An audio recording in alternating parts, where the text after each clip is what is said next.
Alright folks, sorry for the long gap in between the last video for the painting of the Vendetta. I've been putting in a lot of overtime this week, and by the time I get home all I want to do is just go to sleep. But you can see here that the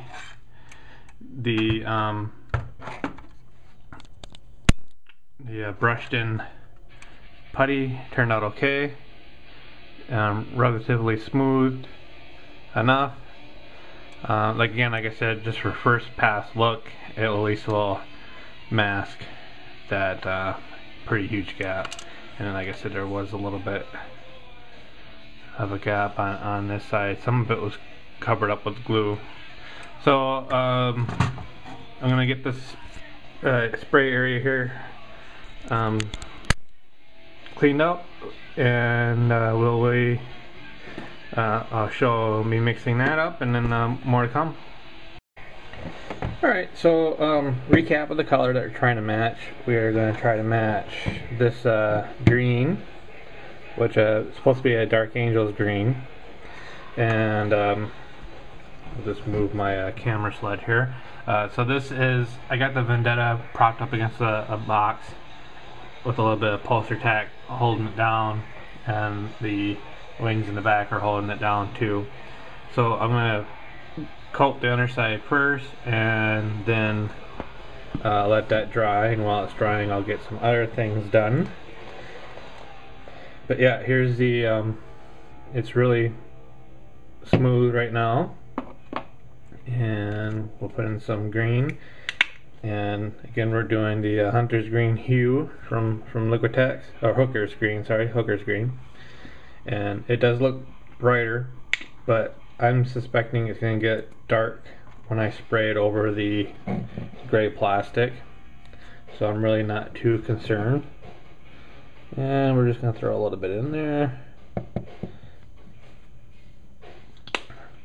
Now this is the new flow version of Liquitex Basic, so it's more of a creamier. Now we're just going to stir this up here. Not the best method for stirring up paint. Switch it around, but you can already see that the pigments are getting swished around and they're pretty good. This is probably about the best way to do it anyways. So yeah, it looks pretty decent. Since it is only half the bottle, I'm going to try and make a little bit more, because I know I will use up the full bottle. Not that the full paint would be used, but because you got, I mean, hardly anything that you spray really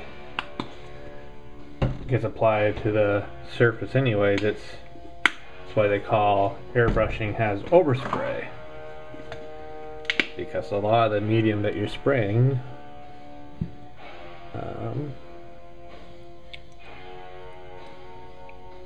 let's go ahead and use a whole bunch of airbrush medium on that. I won't cut it for this purpose. So there we go. Let's go ahead and leave that in there, and we'll stir it around some more.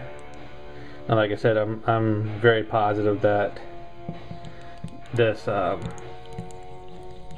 use this whole bottle up easily. Now, if it does look a little bit lighter shade, that's just because of the added matte medium. The medium does have a white appearance to it, but when it dries it goes clear. So it's just kind of nothing to really be concerned about that now it's a lighter shade color, because it will darken. A little bit of air bubbles on top here, but no big deal, because air bubbles are on top, tube's going to be down at the bottom. So yeah, that's pretty good. I don't know if I'm going to bother to show me spraying the undercoat. but I might set something up so you can see me spraying the top part of the Vendetta. So, alright folks, more to come. Okay, so I just got done doing a coat on the Vendetta here, and I'm going to give it a moment to dry so I can check it over and then do another coat on it. You can see that it is quite bright. I'm going to wait to see if it dries, but I'm pretty sure that the brighter green is its final color. And I did use up what I made of the mix, 2/3 of it. So what I'm going to try to do is I'm going to add a little bit of, maybe a little bit of ultramarine blue in here to see if I can darken the green some, so to match that. So since I got this little bit here, I'm going to go ahead and do that yet and see if I can match the color. But coverage went on okay. Unfortunately, the way how it's all got so many different kind of angles and stuff to it, that there is a chance that there's going to be overspray from painting here to there, or you know, for whatever angle that I paint at, there's a chance of overspray to another part. So we'll see how that looks when it dries. So yeah, I'm going to give this a moment here to dry. I'm going to try to mix some blue in here and see how that looks, and then we'll go from there. So I already had some pre-thin blue hanging around, so I decided to use that instead of trying to re-thin the ultramarine blue. What blue this is just cobalt blue.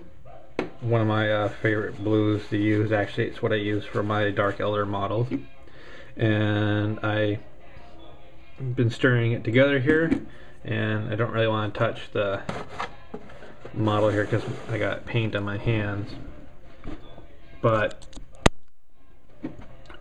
it's definitely a closer match to the straight up Hooker's green. So I'm gonna try to I'll eyeball it for when I do the top coat and when I respray the bottom. I shouldn't have to use too much of this for the bottom, but I will have to make quite a bit for the top, because like I had shown you, when I sprayed just the bottom part, I used 2/3 of this whole bottle to do that. So alright, so matching the color, I think I did okay, and that's just from eyeballing blue and the ultramarine blue, cobalt blue and Hooker's green together. So I should be able to do alright with making enough for the top coat. And again, this is just going to be for tabletop, and honestly I think if they're off a little bit in the top and the bottom, no one will really know, because the colors will kind of blend together with the spray. Alright, so I'm going to still let this dry, so I'm going to do some cleaning in the house and come back after I'm done doing some cleaning. Okay, so I've put my camera onto tripod here, and I am not the best mask, but it'll keep the heavy particles from getting through my nose. The more harmful vapors will be a different story, but at least I am wearing something. I do have my window open. It's raining outside. It's kind of cold in here. The moisture might play a trick on my painting as well, but I'm actually willing to live with it. So I got the mixed paint. So like I said, it's a little bit darker. It's not quite as dark, but I don't want to overdo the darkness here. So anyways, as I try to clear out the space here, we will go ahead and begin painting the top part with the darker mix and see how that turns out. I'm going to go ahead and leave the camera running here. I got a plastic bag over my camera to help protect it. And we'll probably end up speeding through this as we go on. So we'll just see here. Give it a try.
So I got the got some paint on here, and you definitely can tell that the mix. You can see here that this is the cobalt blue side added to it, and then this side here is just the straight hunter green bottom.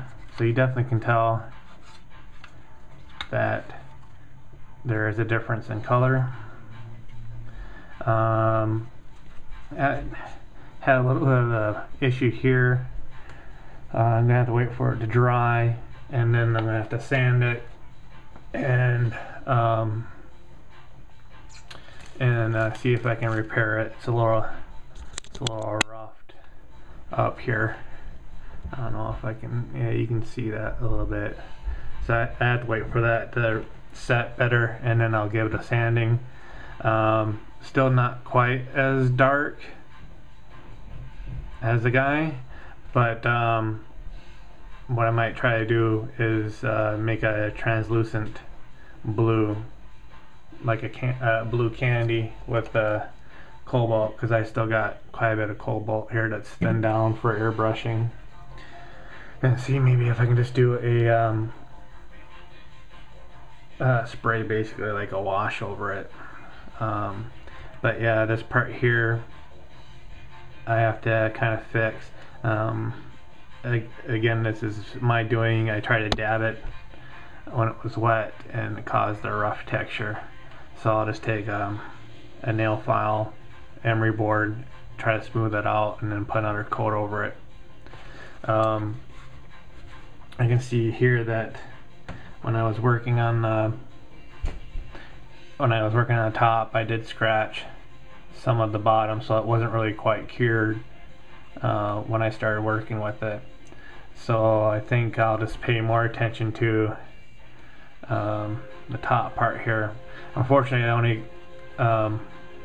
been working on this today, Saturday, and I'm sure that the player will need to have this model on Sunday for his game, so it probably won't be completed before then, but I hope to at least get another coat on top part. The bottom part, not really too overly concerned with, because I can touch it up later if he lets me have the model longer, but at least the top part of the Vendetta looks darker.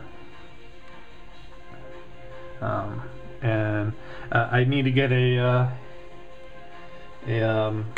moisture trap if I plan to be working on these things during the winter, because if I have the window open, as you can see there, the window is open, my air compressor is right down there. It was spitting out some moisture, the airbrush. So, and that's what happened when I was using the airbrush actually to try to dry the paint, and end up spitting condensation. So that's what kind of mucked it up here. But so far it's okay. Just like I said, just that little damaged area. So don't know what if I would paint the engine nacelles by brush or by airbrush. If I do it by airbrush, then I gotta do a whole bunch of masking, which will probably be just something I can't do because the paint needs a longer period of time to cure. So so taping things off just isn't practical. I did blast this with the heat gun, so hopefully that'll help it cure a little bit better. But yeah, I would like to do at least another top coat on it just to make it a little bit more darker, but this isn't really too bad. Again, I mean, it's a little, it's a little off. I could try doing, like I said, I can try doing a blue wash and then see if I can spray that over it. But I'm going to let this sit for a little bit and cure, and don't know if I'll touch the bottom yet anymore tonight, since it's going to be getting roughed up, but I do need to touch that up. I'm just kind of rambling here. So alright, I'm going to let this sit, do some more work around the house, and maybe I might edit what I have done here, and then I'll come back later for a part 3. Alright, so thanks for watching.